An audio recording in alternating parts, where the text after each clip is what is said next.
Hello, and happy birthday to Anthony.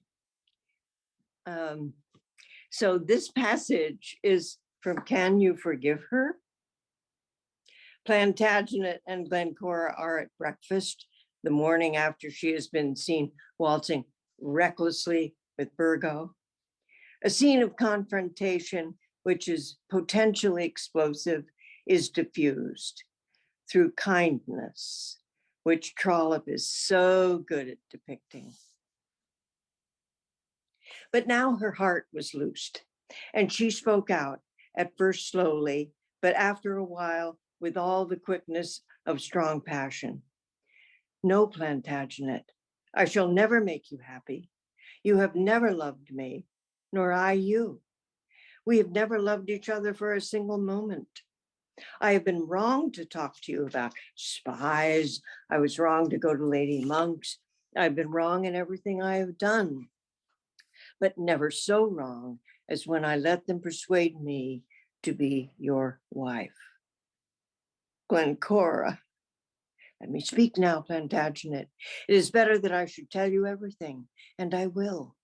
I will tell you everything, everything. I do love Burgo Fitzgerald. I do. How can I help loving him? Have I not loved him from the first, before I had seen you? Did you not know that it was so? I do love Burgo Fitzgerald. And when I went to Lady Monk's last night, I'd almost made up my mind that I must tell him so, and that I must go away with him and hide myself. But when he came to speak to me, he has asked you to go with him then, said the husband, in whose bosom the poison was beginning to take effect, thereby showing that he was neither above nor below humanity. Glencora was immediately reminded that though she might, if she pleased, tell her own secrets, she ought not, in accordance with her ideas of honor, tell those of her lover. What need is there of asking, do you think, when people have loved each other as we have done? You wanted to go with him then? Would it not have been the best for you, Plantagenet? I do not love you, not as women love their husbands when they do love them, but before God, my first wish is to free you from the misfortune that I have brought on you. As she made this attestation, she started up from her chair and, coming close to him, took him by the coat. He was startled and stepped back a pace, but did not speak, and then stood looking at her as she went on. What matters it whether I drown myself, throw myself away by going with such a one as him, so that you might marry again and have a child? I die willingly. How I wish I could die. Plantagenet, I would kill myself if I dared. He was a tall man, and she was short of stature, so that he stood over her and looked upon her. And now she was looking up into his face with all her eyes. I would, she said, I would. What is there left for me that I should wish to live?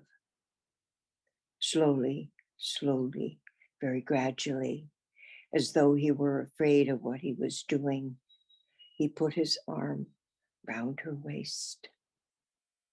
You are wrong in one thing, he said. I do love you.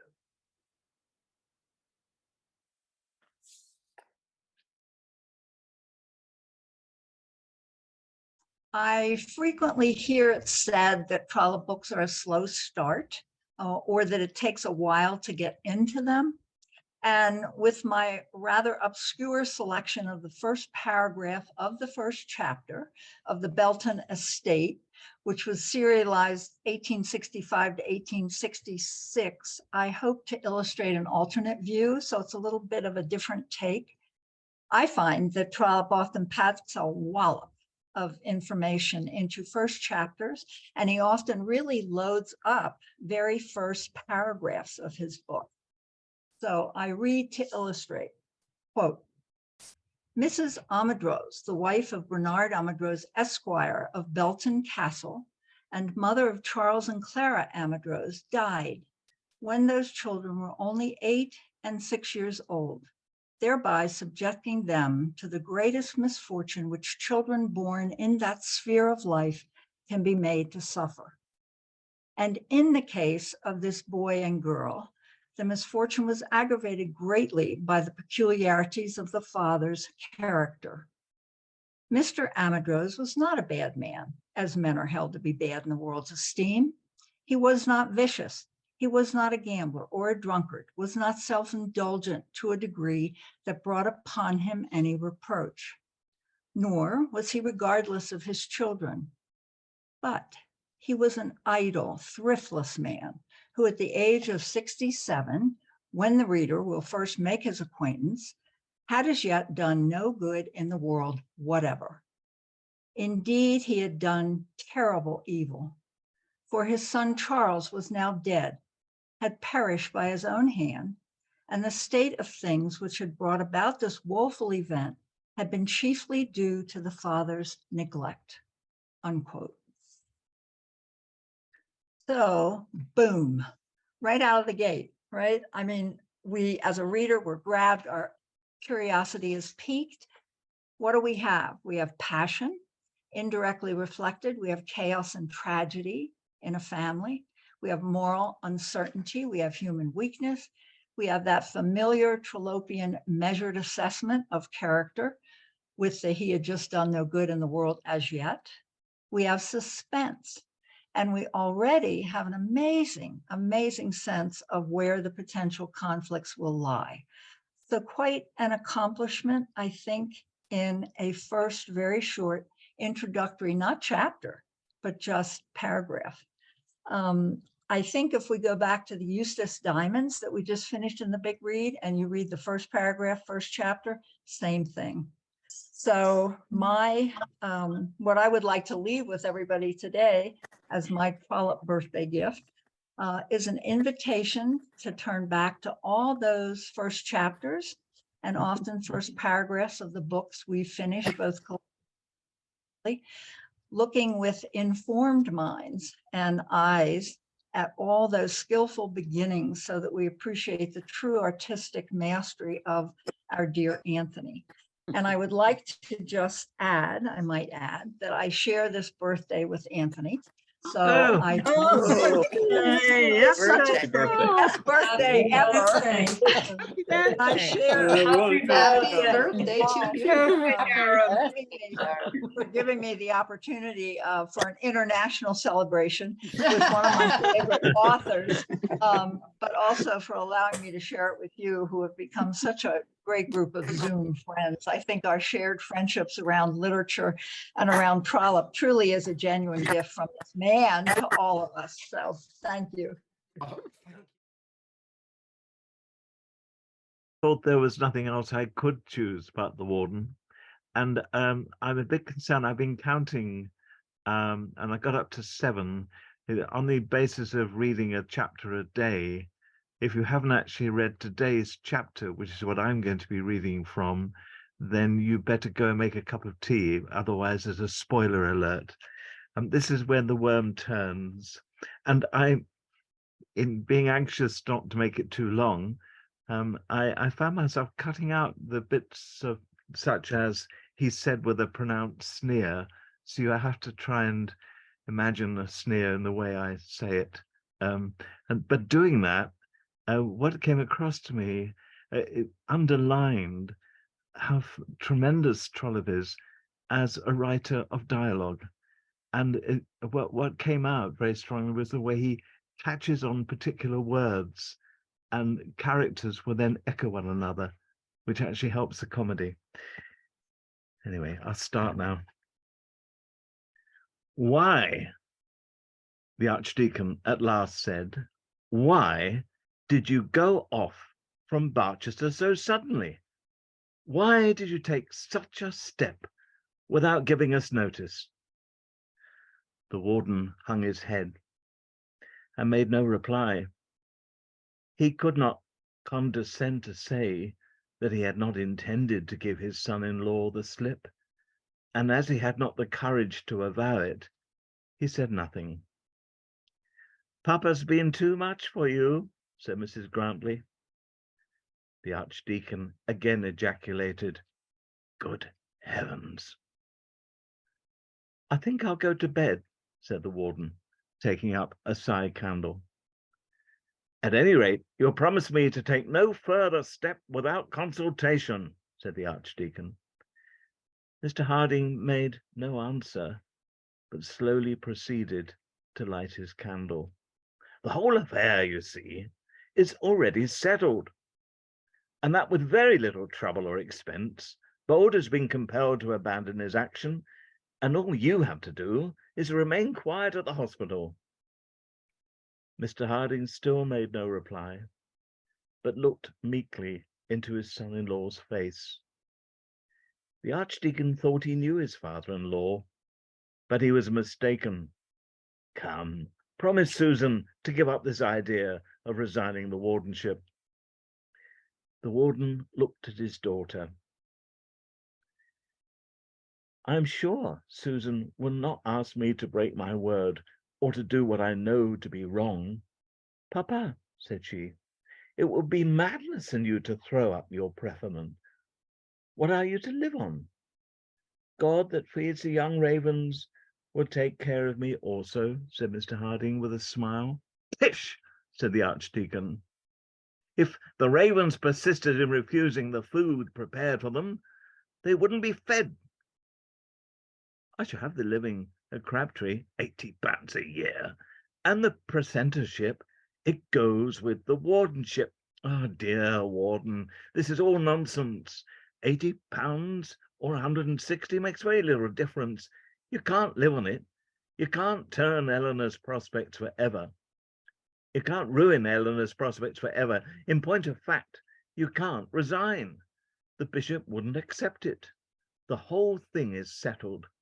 What I now want to do is to prevent any inconvenient tittle-tattle, any more newspaper articles." "That's what I want too," said the warden. "And to prevent that, we mustn't let any talk of resignation get abroad." "But I shall resign," said the warden, very, very meekly. "Good heavens, Susan, my dear, what can I say to him?" "But papa," said Mrs. Grantly, getting up and putting her arm through that of her father, "what is Eleanor to do if you throw away your income?" A hot tear stood in each of the warden's eyes as he looked round upon his married daughter. Why should one sister, who was so rich, predict poverty for another? "Think of Eleanor, papa." "I do think of her," said her father. "And you will not do this rash thing. It can never be rash to do right. I shall certainly resign this wardenship." "Then, Mr. Harding, there is nothing before you but ruin," said the Archdeacon, now moved beyond all endurance. "Ruin, both for you and Eleanor. How do you mean to pay the monstrous expenses of the action?" Mrs. Grantly suggested that as the action was abandoned, the costs would not be heavy. "Indeed they will, my dear. One cannot have the Attorney General up at 12 o'clock at night for nothing. But of course your father has not thought of this." "I'll sell my furniture." "Furniture!" "Come, Archdeacon," said Mrs. Grantly, "you needn't mind that at present. You know you never expected papa to pay the costs. Such absurdity is enough to provoke Job. Your father is like a child. £800 a year, 880 with the house, with nothing to do, the very place for him. And to throw that up because some scoundrel writes an article in a newspaper. Well, I've done my duty. If he chooses to ruin his child, I cannot help it." And he stood still at the fireplace and looked at himself in a dingy mirror which stood on the chimney-piece. There was a pause for about a minute, and then the warden, finding that nothing else was coming, lighted his candle and quietly said, "Good night. Good night, papa." And so the warden retired. But as he closed the door behind him, he heard the well-known ejaculation, slower, lower, more solemn, more ponderous than ever. "Good heavens!"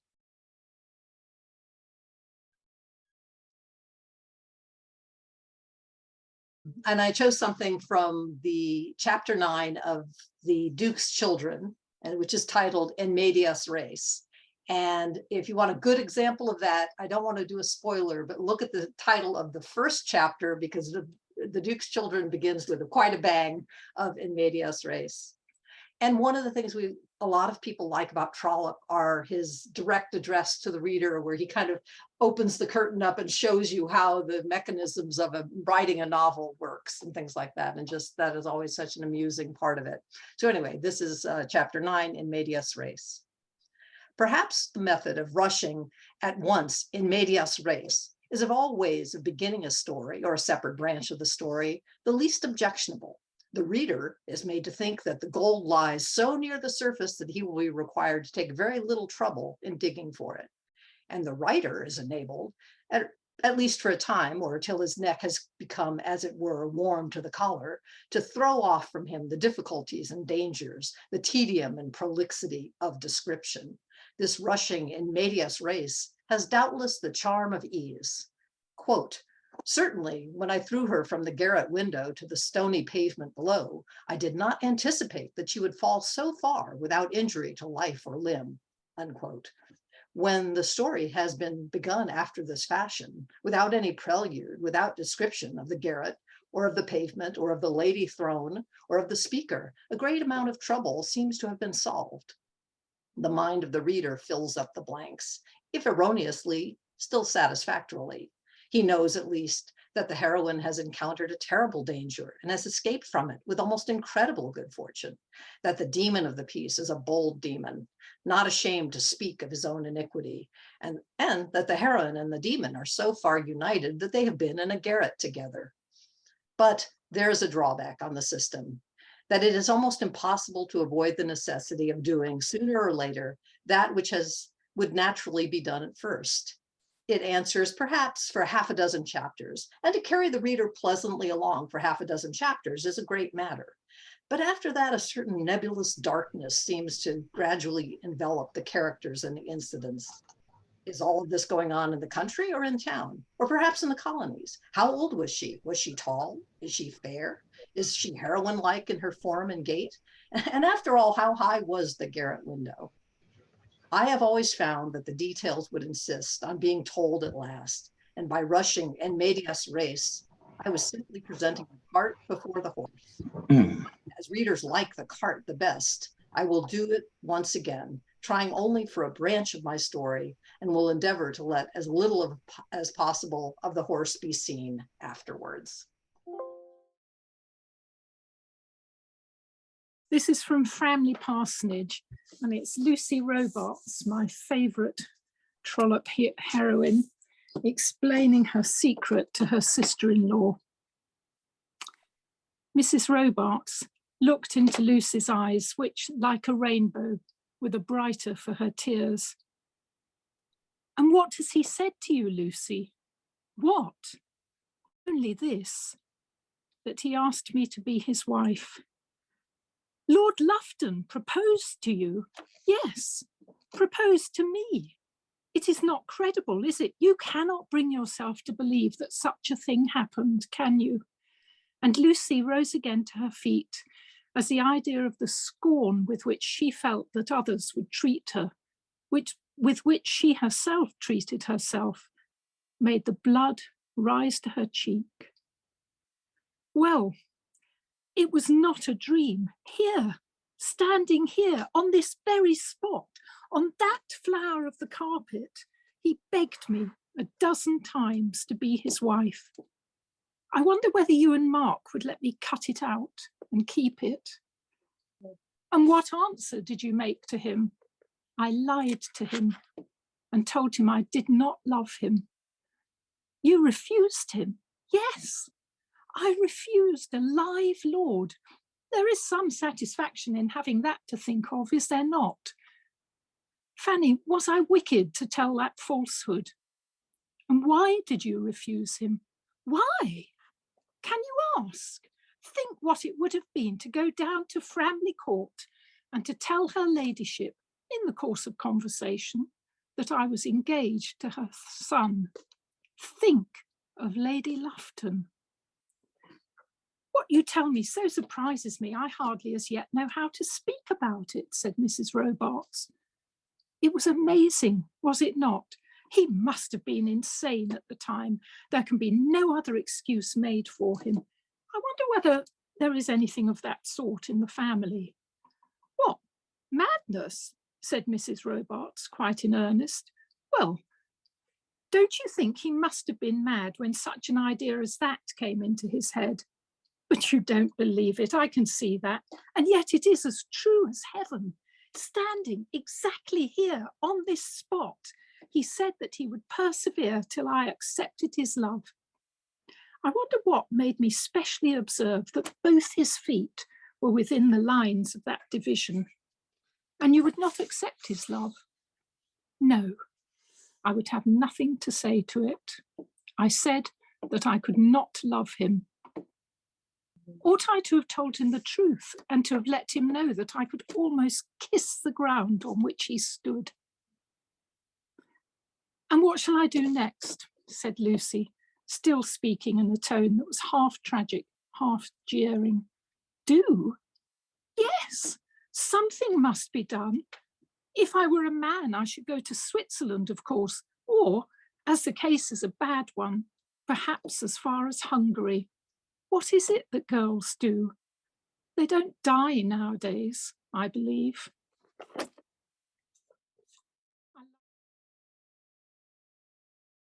Thank you. I am enjoying listening to everybody read so much. Everyone, each and every one of you is just fantastic. And Trollope is certainly with us in spirit, 100% at this party. And, you know, who better to talk about that? You know, an author that came after Trollope, who was very good at making fantasy really seem like reality and transcending worlds, but J.M. Barrie. So this is the epigraph from the, you can see it's kind of shiny. I bought a used library copy of the Oxford Trollope edition. And the epigraph is by J.M. Barrie. I feel that Trollope and I are living here together, where I seem to spend so much of my time with him, especially in the long hours after midnight. We then wander about Barsetshire in a heavy-ish carriage drawn by two slow horses with long tails, and the motors whiz by us. But with Anthony on the box, we do reach our destination, which they perhaps don't. And one of the reasons I love this is because this describes my own relationship with Trollope, right? I seem to spend so much of my time with him, especially in the long hours after midnight. And, you know, as I'm sure, you know, we all have this in common. You know, the motors are whizzing by faster than ever these days. I mean, J.M. Barrie could not possibly imagine how the motors are whizzing by, and life and how, you know, the news and everything. But there we are with Trollope on the carriage, going very slowly. Perhaps we, you know, we arrive there and the rest of the world doesn't. So I just, this quote about Trollope really spoke to me.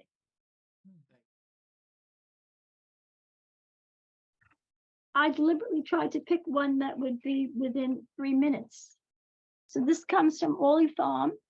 It's from chapter 63, the evening before the trial. In an early part of this story, I have endeavored to describe how this woman sat alone, with deep sorrow in her heart and deep thought on her mind, when she first learned what terrible things were coming in on her.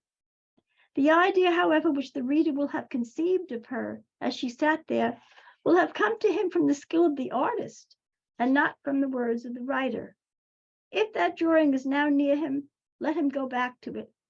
Lady Mason was again sitting in the same room, that pleasant room looking out through the veranda onto the sloping lawn, and in the same chair, one hand again rested open on the arm of the chair, while the other supported her face as she leaned upon her elbow, and the sorrow was still in her heart and the deep thought in her mind. The lines of her face were altered, and the spirit expressed by it was changed. There was less of beauty, less of charm, less of softness. But in spite of all that she had gone through, there was more of strength, more of the power to resist all that this world could do to her. What I like about it is, of course, it brings home the visual quality of Trollope, along with his dialogue. We may not agree with him that Malay's picture is what we learned from the text, but he relied on those pictures and he thought well of them. I also like to mention it's very compelling. He compels us. You know how people, when they read Trollope, not only do they sit till late at night, but they want to go and walk where he walked. Remember the thing, the Phineas Redux, people go and walk where the characters walk. How does he compel us to come into this thing and want to reenact and relive it? And that's what this is, hailing us like this. It seemed to me that we see this very compelling intensity of forcing us to move into the book with him until we want to walk where the book walked. Absolutely. Her own efforts to bring him back to something like life, to some activity of mind, if not of body, were made constantly. And when she failed, as she did fail day after day, she would go slowly to her own room and lock her door and look back in her solitude at all the days of her life. She had agonies in these minutes of which no one near her knew anything. She would seize with her arm the part of the bed near stand and hold by it, grasping it as though she were afraid to fall. And then, when it was at the worst with her, she would go to her closet, a closet that no eyes ever saw unlocked but her own, and fill herself and swallow some draught. And then she would sit down with the beer. I'm sorry, I have a bad connection, it looks like. It cannot be said that she was a bad woman, though she had in her time done an indescribable amount of evil. She had endeavored to do good, failing partly by ignorance and partly from the efforts of an unbridled, ambitious temper. And now, even amidst her keenest sufferings, her ambition was by no means dead. She still longed to rule the diocese by means of her husband, but was made to pause and hesitate by the unwanted mood that had fallen upon him. Before this, on more than one occasion, and on one very memorable occasion, he had endeavored to combat her. He had fought with her, striving to put her down. He had failed and given up the hope of any escape for himself in that direction. On these occasions, her courage had never qualified for a moment. While she was openly struggling to master, to be master, she would openly struggle to be mistress and could enjoy the struggle. But nothing like this moodiness had ever come upon him before.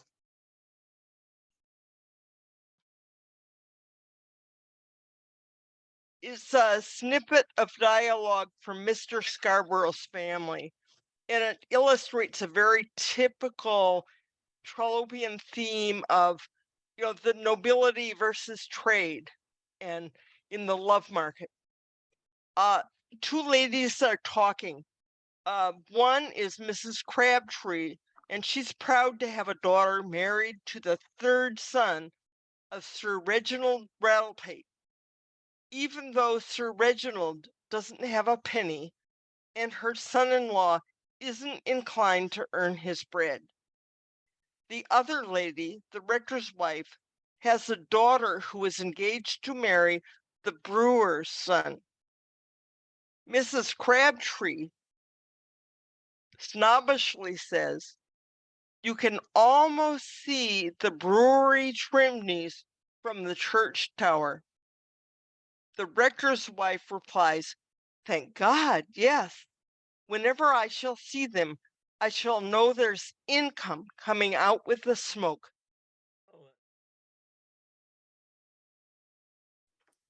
She dropped the beard very softly, and there on the pillow before her lay the face of a stranger. She had put the mustard plaster on the wrong man. Yeah. I tried to go think, where was it that the light bulb went off, and I thought, this is an awesome writer, and I could go back to that very sentence. Something happened to me when I was about 18 and first at university, and socially awkward, but something faintly embarrassing had happened to a friend, but quite funny. And I decided to share that with another friend, which gave me a wonderful sense of belonging and being in. And when I finished telling the story, I turned round and realized that the person at whose expense I'd told it was there. And I felt dreadful, and I've never forgotten it. And it was 20 years later that I read the following in Barchester Towers. Considering how much we are all given to discuss the character of others, and discuss them often not in the strictest spirit of charity, it is singular how little we are inclined to think that others can speak ill-naturedly of us, and how sad and hurt we are when proof reaches us that they have done so. It is hardly too much to say that we all of us occasionally speak of our dearest friends in a manner in which those dearest friends would very little like to hear themselves mentioned, and that we, nevertheless, expect that our dearest friends shall invariably speak of us as though they were blind to all our faults, but keenly alive to every shade of our virtues. And that was it.